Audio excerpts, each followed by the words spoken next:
तो नमस्कार, आदाब, सत श्री अकाल, खम्मा घड़ी, राम राम दोस्तों। मैं रजनी स्वागत करती हूँ आपका हमारे चैनल द सक्सेस में। तो गुड मॉर्निंग, 6 बज गए हैं दोस्तों और हमारा फर्स्ट वीडियो जो मॉर्निंग 6 बजे आता है वो आपके सामने आ चुका है। तो दोस्तों आज मैं क्वेश्चन लाई हूँ आपका ही बताया हुआ, आपने ही भेजा था ये क्वेश्चन, तो मैंने वही क्वेश्चन लिया है और बहुत अच्छे से इसका आंसर लिखने की कोशिश की है। तो वैसे तो ये 100 शब्दों का क्वेश्चन है दोस्तों, 100 शब्दों में लिखने की कोशिश की है तो लेकिन भी इसमें 150 वर्ड्स हो जाएंगे, क्योंकि मैं हमेशा जैसे आपको बोलती हूँ कि कुछ क्वेश्चन ऐसे होते हैं खासकर बीमारी से रिलेटेड कि वो ना सिर्फ हमारी एग्ज़ाम के लिए इम्पोर्टेंट है बल्कि हमारी जागरूकता के लिए भी इम्पोर्टेंट है, हमारे स्वास्थ्य के लिए, हमारे परिवार के लिए, हमारे गाँव के लिए, पड़ोसी के लिए, शहर के लिए, देश के लिए, सारी चीज़ों के लिए इम्पोर्टेंट है। इसलिए अगर इसके बारे में थोड़ी ज़्यादा जानकारी ले ली जाए तो भी कोई कमी नहीं होगी। और इतने दिन हो गए हमें आंसर राइटिंग करते हुए, तो अगर 150 वर्ड्स का अगर मैं आपको यहाँ पे पढ़ा रही हूँ तो आप उसके 100 में तो कन्वर्ट कर ही सकते हैं ना, अगर एग्ज़ाम में आ ही जाए तो मैंने इस क्वेश्चन में ब्लैक फंगस के सारे पॉइंट्स इस क्वेश्चन में लेने की कोशिश करी है। एग्ज़ाम में इतना बड़ा क्वेश्चन नहीं बनेगा जितना बड़ा यहाँ पे बन गया है, क्योंकि मैंने इसमें हर एक जो पॉइंट है इसका वो सारे ऐड कर लिए हैं ताकि किसी भी तरह से क्वेश्चन बन जाए वो आपको मतलब मुश्किल ना आए, दिक्कत ना आए लिखने में। तो क्वेश्चन पढ़ लीजिए। ब्लैक फंगस क्या है, कोविड-19 एवं ब्लैक फंगस में क्या संबंध है, इसकी रोकथाम प्लस इलाज। रोकथाम मतलब रुकेगा कैसे, और हो गया तो फिर इलाज भी बताइए। सारे जो फैक्ट्स हैं इस क्वेश्चन में हमने शामिल करने की कोशिश करी है। तो सबसे पहले एक छोटा सा इंट्रोडक्शन लिखेंगे हम हमारे आंसर में कि हाल ही में कोविड-19 से संक्रमित कई रोगियों में म्यूकोरमाइकोसिस नामक कवक संक्रमण को पाया गया है और इसी का अन्य नाम ब्लैक फंगस है। तो एक छोटा सा इंट्रोडक्शन है दोस्तों, 2-2.5 लाइन का, वहाँ पे 2 ही लाइन बनेंगे, 2 भी नहीं बनेंगे, 1.5 ही बनेंगी। तो कोविड-19 से तो इसमें हमने बता दिया कि जो ये ब्लैक फंगस है भाई, ये कोविड-19 से संक्रमित रोगियों में ही मिलता है और इससे म्यूकोरमाइकोसिस हमने नाम बता दिया यहाँ पे, है ना। और इसमें हमने कह दिया कि कवक के संक्रमण से होता है ये, है ना। किसके संक्रमण से फैलता है, कवक के संक्रमण से होता है और इसी का अन्य नाम ब्लैक फंगस है। तो ये हमने छोटा सा इंट्रोडक्शन लिख दिया, बाकी क्वेश्चन बहुत बड़ा है तो इसमें ही सारे पॉइंट्स आ जाएंगे। तो शुरू करते हैं सबसे पहले कि म्यूकोरमाइकोसिस लिख दो चाहे ब्लैक फंगस लिख दो, है ना। आखिर है क्या, अब हम यह बताएंगे, ठीक है। तो क्या है म्यूकोरमाइकोसिस, यह एक गंभीर और दुर्लभ कवक संक्रमण है जो म्यूकोरमाइसिटिस नामक फफूंद के कारण होता है, जो पर्यावरण में प्रचुर मात्रा में होती है। तो दोस्तों यह एक कवक संक्रमण है जिसमें फफूंद जो है उसका नाम है म्यूकरमाइसिटिस। तो नाम याद करने में कोई दिक्कत नहीं होगी क्योंकि म्यूकोरमाइकोसिस का ही नाम उसी के नाम पर फफूंद का नाम है म्यूकरमाइसिटिस के कारण होता है, जो पर्यावरण में ही मौजूद रहती है और कहीं जाने की ज़रूरत है ही नहीं हमें, यह पर्यावरण में बहुत सारी मौजूद रहती है और उसी की वजह से हमें यह बीमारी हो जाती है।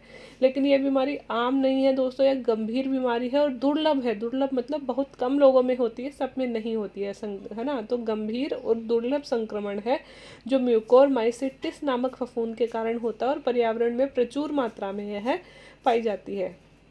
यह बीमारी मुख्य रूप से उन लोगों को प्रभावित करती है जिन्हें पहले से कोई स्वास्थ्य संबंधी समस्या है अथवा वे ऐसी दवाओं का सेवन कर रहे हैं। अब मैंने करती लिख दिया था बिकॉज मैं लड़की हूँ तो ये नाम आ जाते हैं, फिर मैंने काटा नहीं, इनका आप लोग अपने आप कर लोगे। ऐसी दवाओं का सेवन करते हैं जो कीटाणुओं और बीमारी से लड़ने की शरीर की क्षमता को कम करते हैं, जैसे कि डायबिटीज़, है ना। तो इसमें मैंने कहा है कि यह बीमारी मुख्य रूप से उन लोगों को होती है दोस्तों जिनको पहले से स्वास्थ्य संबंधी समस्या है, मतलब वो पहले से बीमार हैं या फिर उनको पहले से कोई गंभीर बीमारी है या फिर वो ऐसी दवाओं का सेवन कर रहे हैं जो बीमारी या फिर कीटाणुओं से हमारे शरीर के लड़ने की क्षमता को कम कर देता है। लाइक मैंने नाम दिया है डायबिटीज़, है ना। कि आपने सबने पढ़ा भी है कि डायबिटीज़ वालों को ही ब्लैक फंगस सबसे ज़्यादा हो रही है। हालांकि आज के पेपर में ऐसी भी न्यूज़ आई थी कि विदाउट डायबिटीज़, जिनको डायबिटीज़ नहीं है, जिनको स्टेरॉइड नहीं दिए गए हैं, उनमें भी ब्लैक फंगस मिला है। तो इसके कोई और रीज़न हो सकते हैं, लेकिन दोस्तों 90% जो मामले सामने आए हैं वो सभी अभी डायबिटीज़ वाले ही हैं। तो मैंने उधर यहाँ पे वो ही पॉइंट ऐड किए हैं। तो म्यूकोरमाइकोसिस है क्या, तो वो मैंने एक छोटा सा पैराग्राफ में देखो इसमें बता दिया। गंभीर दुर्लभ बीमारी है जो म्यूकोरमाइसिटिस नामक फफूंद के कारण होती है, जो पर्यावरण में बहुत सारी मात्रा में पाया जाता है और उन लोगों को प्रभावित करती है जिन्हें पहले से स्वास्थ्य समस्या है या फिर वो ऐसी दवाओं का सेवन कर रहे हैं जो इनकी इम्यूनिटी को घटा देती है ना, लड़ने की क्षमता को कमज़ोर कर देती है, जैसे कि डायबिटीज़। अब दोस्तों हमारा जो सेकंड पॉइंट है, सबसे पहले तो हमसे ये पूछ लिया ब्लैक फंगस क्या है, इसका जवाब हमने दे दिया। फिर कोविड-19 और ब्लैक फंगस में संबंध, क्योंकि अभी तो हमें पता है कि कोविड-19 वाले मरीजों को ही ब्लैक फंगस ज़्यादातर हो रहा है ना, लेकिन एग्ज़ाम जब तक अपनी होगी तब तक ये सब जा चुका होगा ना कोविड वगैरह, तो उस टाइम पे पूछा जाएगा कि भाई इसे कोविड-19 से कैसे कोरिलेट करेंगे, तब हम किस तरह से बताएंगे वो हम देख लेते हैं। कोरोना के कारण संक्रमित मरीज, खासकर मधुमेह से पीड़ित के शरीर की रोग प्रतिरोधक क्षमता कम हो जाती है। जैसे ही शरीर कमज़ोर हुआ, फंगस और बैक्टीरिया समूह शरीर पे आक्रमण कर देते हैं और बहुत जल्दी शरीर के अंग के सेल को नष्ट कर देते हैं, जिससे अंग काम करना बंद कर देते हैं। जिस तरह से दोस्तों हमने वाइट फंगस में बताया था, कोई भी बैक्टीरिया हो दोस्तों, कोई भी फंगस हो, ये भी फंगस है वो भी फंगस है ना, तो वो दोस्तों तभी हमारे शरीर पे आक्रमण करते हैं जब हमारे शरीर की इम्यूनिटी जो है वो कमज़ोर हो जाएगी, हमारे शरीर की बीमारियों से लड़ने की क्षमता कमज़ोर हो जाएगी।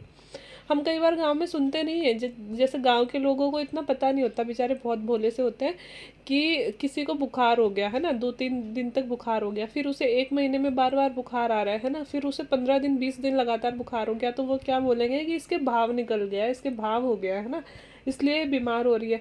तो एक्चुअल में होता क्या है कि उसकी जो इम्यूनिटी है, शरीर की जो रोग प्रतिरोधक क्षमता है वो कमज़ोर हो जाती है, और एक बार उसको बुखार हो गया, उसने ना अच्छा खाना खाया ना ठीक से दवाई ली, और जब क्या करते हैं, थोड़ी सी दवाई ले लेते हैं, बुखार उतरा, फिर दवाइयाँ बीच में छोड़ दी और फिर उससे वही काम करने लग गए है ना, फिर से उसे बुखार आ गया, तो उसकी इम्यूनिटी पहले से कमज़ोर हो गई थी, फिर और कमज़ोर हो जाएगी, फिर और कमज़ोर हो जाएगी, धीरे धीरे इतनी कमज़ोर हो जाएगी कि वो बुखार से लड़ने की जो शरीर की इम्यूनिटी है, मतलब हमारी जो रोग प्रतिरोधक क्षमता है वो बिल्कुल कम हो जाएगी है ना, और बैक्टीरिया वगैरह जचा के हमारे शरीर पे हमला कर देंगे, और अब वो बुखार हमारे शरीर से 15-15 20-20 दिन तक उतरती नहीं है, जिसको हम क्या बोलेंगे, इसको भाव हो गया भाई है ना। एक्चुअल में वो भाव नहीं होता, वो हमारी अनदेखी की वजह से, हमारी कमजोरियों की वजह से हमारा शरीर इतना कमज़ोर होने लगता है कि हम लड़ने की क्षमता खो देते हैं।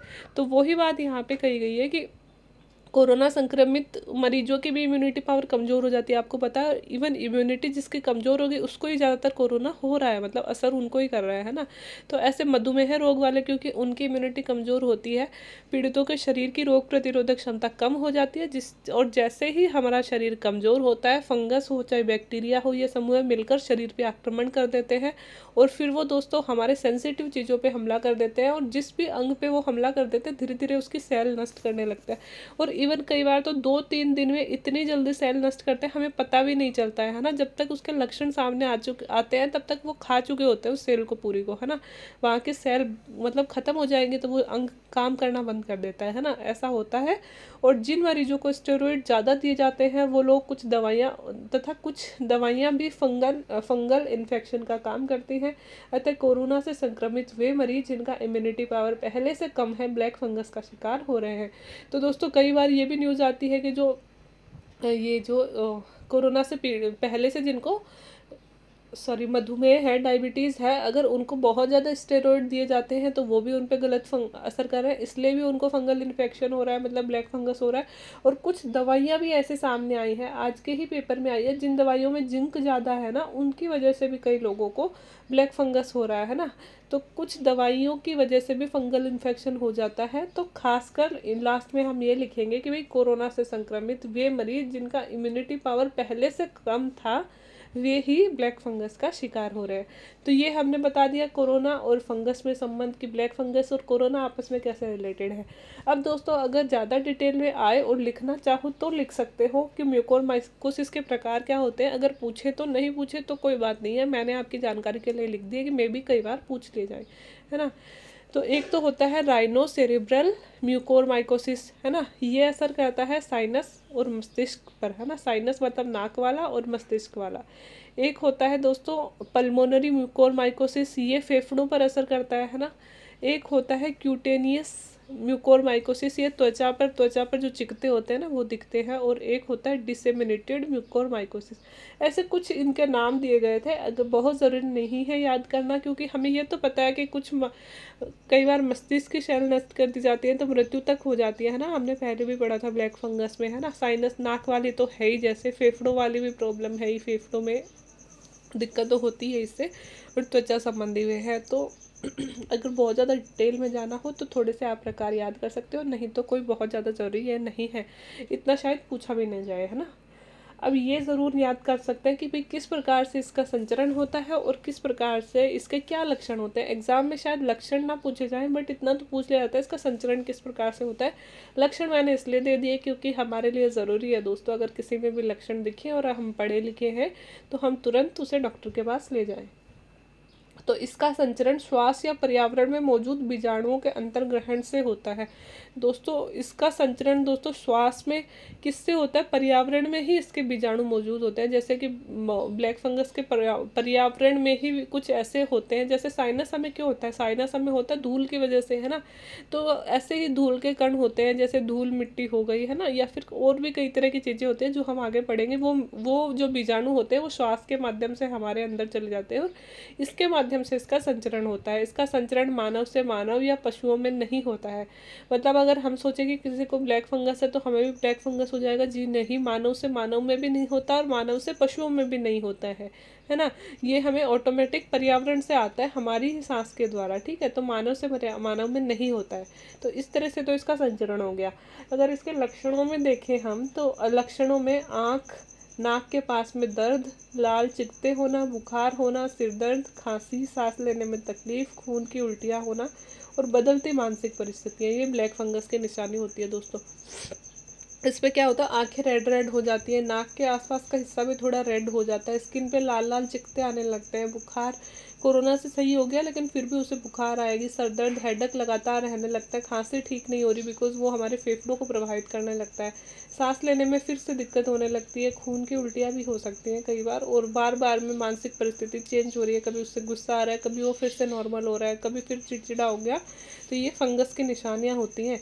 और अगर किसी को गंभीर फंगस हो गया है तो गंभीर लक्षणों में दांतों में दर्द होना, दांतों का गिरना, धुंधलापन या फिर दोहरी दृष्टि, बहुत तेज दांतों में दर्द होने लगता है, इवन दांत झड़ने भी लगते हैं, धुंधलापन होने लगता है, धुंधला धुंधला दिखने लगता है, और दोहरी दृष्टि डबल डबल सा दिखने लगता है। ये सारे अगर किसी को इन्फेक्शन ज़्यादा हो गया है तो वो आपे से बाहर होने वाला है।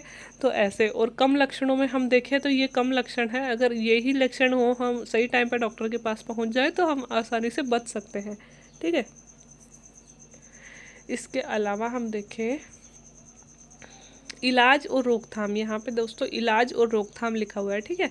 अब इसका इलाज कैसे होगा, रोकथाम कैसे होगा, तो इलाज के रूप में हम देखें तो म्यूकोरमाइकोसिस के संक्रमण को रोकने हेतु कवक रोधी दवाइयों का इस्तेमाल किया जाता है। सबसे पहले तो दवाइयाँ दी जाएंगी, हमें पता है एंटी फंगल दवाइयाँ दी जाती हैं, वो कवक रोधी होती है, ठीक है। तो सबसे पहले तो कुछ दवाइयाँ होती हैं और एक इंजेक्शन होता है, दवाई बोल दो इंजेक्शन बोल दो, एम्फोटेरेसिन बी, आपको पता भी है ये एंटी फंगल इंजेक्शन है, एम्फोटेरेसिन बी। तो एक नाम आप याद रख सकते हो। कुछ मामलों में सर्जरी का उपयोग करके संक्रमित ऊतक को काटकर अलग कर दिया जाता है।